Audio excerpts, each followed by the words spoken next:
ભાજપના પૂર્વ કાઉન્સિલર રાજેશ આયરે તેમજ પરિવારના માતૃશ્રી સ્વર્ગસ્થ લીલાબેન વસંતરાવ આયરેના પુણ્ય સ્મરણ દિવસે કૈલાસધામ રથનું લોકાર્પણ તેમજ ગંગા સ્વરૂપ વિધવા બહેનોને ધાબળાનું વિતરણનો કાર્યક્રમ રાખવામાં આવ્યો હતો.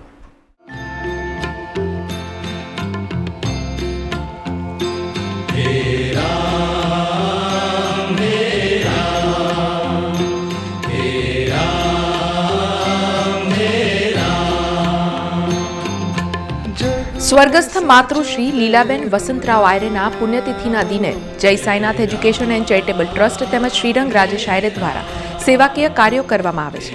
આ વર્ષે પણ ગંગા સ્વરૂપ વિધવા બહેનોને ધાબળા વિતરણનો કાર્યક્રમ યોજવામાં આવ્યો હતો. સ્વર્ગસ્થ માતૃશ્રીના સ્મરણાર્થે કૈલાસધામ રથનું લોકાર્પણ કરવામાં આવ્યું હતું, જેમાં ગુજરાત સરકારના દંડક બાળકૃષ્ણ શુક્લ, ભારતીય જનતા પાર્ટીના વડોદરા મહાનગરના અધ્યક્ષ doctor Vijay Shah, deputy mayor Chirag Barot, નગર પ્રાથમિક શિક્ષણ સમિતિના અધ્યક્ષ નિશિત દેસાઈ હાજર રહ્યા હતા.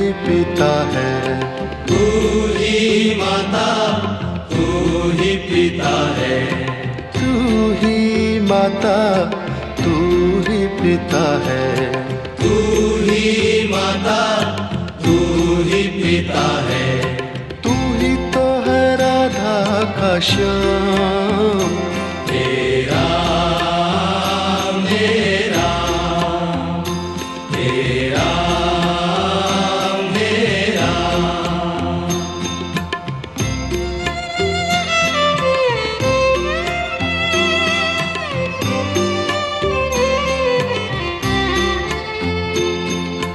तू अंतर्यामी सबका स्वामी तू अंतर्यामी सबका स्वामी तू अंतर्यामी सबका स्वामी तू अंतर्यामी सबका स्वामी तेरे चरणों में चारों धाम तेरा मेरा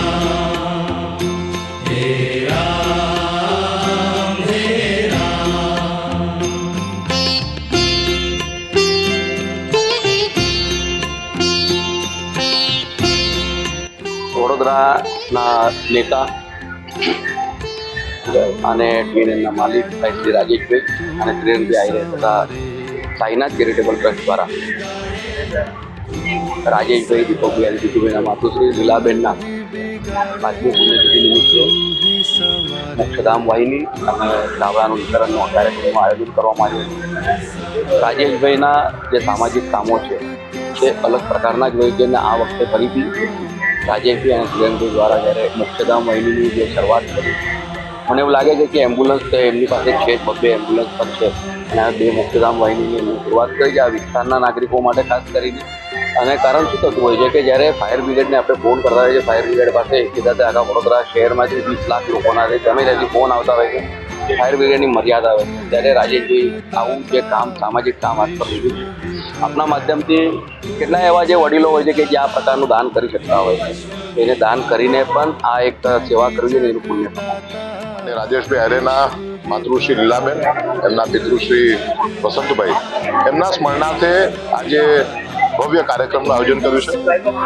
14મી જાન્યુઆરીએ ભીષ્મ પિતામહે માણસૈયા ઉપર પોતાના દેહનો ત્યાગ કર્યો. આ જ દિવસે લીલાબેન આયરે પણ પોતાના પ્રાણનો ત્યાગ કર્યો અને એના સ્મરણાર્થે દર વર્ષે અલગ અલગ પ્રકારના કાર્યક્રમનું આયોજન થાય છે. આજે મુક્તિ રથ એટલે કે એવો રથ કે જેમાં મૃત્યુરૂપી દેહ એ સ્મશાને જાય તો હિન્દુ ધર્મનો જે સૌથી છેલ્લો સંસ્કાર છે અગ્નિ સંસ્કાર, એ અગ્નિ સંસ્કારને પણ ઉજવણી કરતો હોય એ પ્રકારના મુક્તિ રથનું એમણે આયોજન કર્યું છે. વડોદરા શહેરને આજે 2 રથની ભેટ એમના માધ્યમથી મળી રહી છે.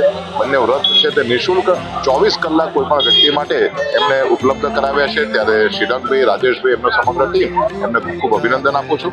અને શિયાળાના સમયને ધ્યાનમાં રાખીને બહેનો માટે ધાબળા વિતરણના કાર્યક્રમનું પણ આયોજન 2000 કરતાં પણ વધારે બહેનો આજે ધાબળા વિતરણનો લાભ લેવાના છે. દર વર્ષે એમના માધ્યમથી સેવાકીય પ્રવૃત્તિ ચાલુ રહી છે. ત્યારે સાઈનાથ એજ્યુકેશન ચેરિટેબલ ટ્રસ્ટ એમના માધ્યમથી ચાલે છે એવા રાજેશભાઈ, શ્રીરંગભાઈ એમની ટીમને ફરી એક વખત ખૂબ ખૂબ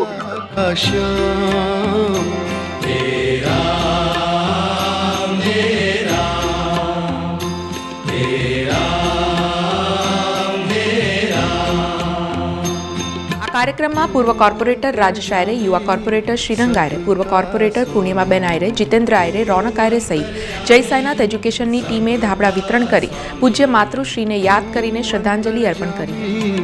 सबका स्वामी तू अंतर्यामी सबका स्वामी तेरे चरणों में चारों धाम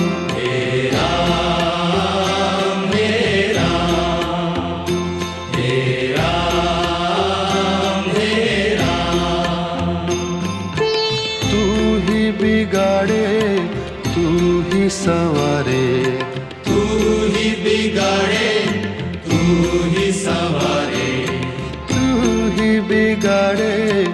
तू ही संवारे तू ही बिगाड़े तू ही संवारे इस जग के सारे काम तेरा मेरा तेरा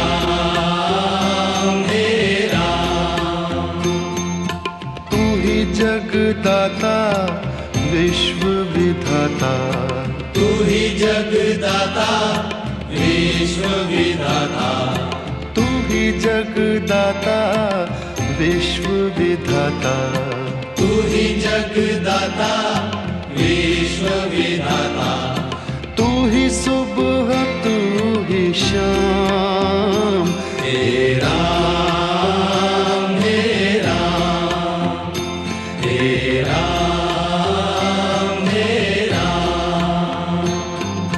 जग में साचो तेरो नाम तेरा मेरा तेरा मेरा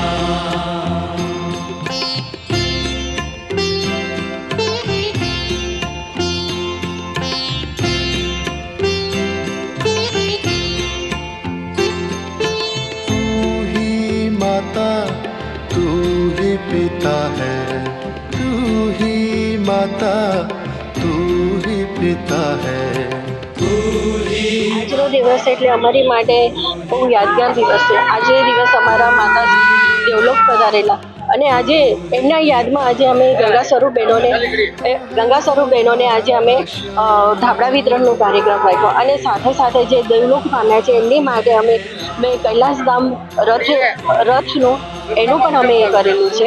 અમારા માતૃશ્રી હતા એ હંમેશા એક વહુ નહીં પણ એક દીકરી તરીકે અમારી સાથે રહેતા અને અમને હરેકમાં અમને સલાહ આપતા કે ભૂખ્યાને ભોજન જળો. જેવી રીતે કહેવામાં આવે કોઈ દિવસ કોઈને પેટ પર મારો પણ પેટ પર ના મારશો. અમારી માં અમને એક જ સલાહ આપતી, ભૂખ્યાને ભોજન આપો અને જેને જરૂર છે એને મદદ કરો. એવી રીતે અમને સલાહ આપતા અને આજે પણ એમની યાદમાં દીકરી એક વહુ તરીકેની પણ એક દીકરી તરીકે આજે અમે એમની યાદમાં એમની યાદ તો અમારાથી વિસરાય જ નહીં. એમના બોલેલા શબ્દ હજુ પણ અમને યાદ છે કે અમારા માતું એટલા દયાળુ, એટલા પ્રેમાળ અને એટલા એ હતા કે આજે એમની યાદ અમારાથી વિસરાતી જ નથી. અમારા તમામ સાઈનાથ એજ્યુકેશન ચેરિટેબલ ટ્રસ્ટ તેમજ આયરે પરિવાર માટે આજનો દિવસ સૌથી દુઃખદ દિવસ છે. ત્યારે આજના દિવસે અમારી વચ્ચેથી અમારા બા એવા લીલાબા અમારી વચ્ચેથી દેવલોક પામ્યા. ત્યારે વિસ્તારના તેમજ અને બાની યાદની અંદર આજના દિવસે વિસ્તારના જે ગંગા સ્વરૂપ બહેનો છે તમામ ગંગા સ્વરૂપ માતાઓને આજના દિવસે શિયાળાના કારણે અહીંયાથી ધાબળાનું વિતરણ કરવામાં આવ્યું છે. સાથે જે વિસ્તારે છેલ્લા 20 વર્ષથી અમને જ્યારે આશીર્વાદ આપ્યા હોય અને એ આશીર્વાદ પર જ્યારે પણ સેવાકીય કામો આવે અને એ વિસ્તારની અંદર અમે ઊભા રહેતા હોઈએ છીએ ત્યારે વિસ્તારને આજના દિવસે વિસ્તારના લોકો માટે જે સાઈનાથ એજ્યુકેશન ચેરિટેબલ ટ્રસ્ટના માધ્યમથી અહીંયાથી કૈલાસધામ રથ આજના દિવસે સમર્પિત કર્યો છે. અને જ્યારે પણ આ વિસ્તારે અમારા પર વિશ્વાસ મૂક્યો છે અને વિસ્તારના લોકો માટે સમર્પિત રહ્યા છે અને જ્યારે પણ કામ આવે અને ખાસ કરીને લીલાબાના સ્મરણાર્થે આજના દિવસે કૈલાસ રથને અહીંયાથી સમર્પિત કર્યો છે. સાથે આજના દિવસે ગુજરાત વિધાનસભાના મુખ્ય દંડક બાલકૃષ્ણ શુક્લજી, સાથે વડોદરા ભારતીય જનતા પાર્ટીના અધ્યક્ષ ડૉક્ટર વિજય શાહ સાહેબ, સાથે ડેપ્યુટી મેયર ચિરાગભાઈ શિક્ષણ સમિતિના ચેરમેન નૈસદભાઈ અહીંયા ઉપસ્થિત રહ્યા હતા. સાથે સાઈનાથ એજ્યુકેશન ચેરિટેબલ ટ્રસ્ટના તમામ યુવાનો અને જે પણ ગંગા સ્વરૂપ બહેનો અહીંયા આવ્યા છે એ તમામ માતાઓનો બહેનોનો હું ખૂબ ખૂબ આભાર માનું છું કે આજના દિવસે અહીંયા મોટી સંખ્યામાં ઉપસ્થિત રહ્યા અને અહીંયાથી ધાબળાનું વિતરણ તેમજ જે અમારી કૈલાસધામ રથ છે તેનું પણ અહીંયાથી લોકોની વચ્ચે સમર્પિત કરવામાં આવે છે.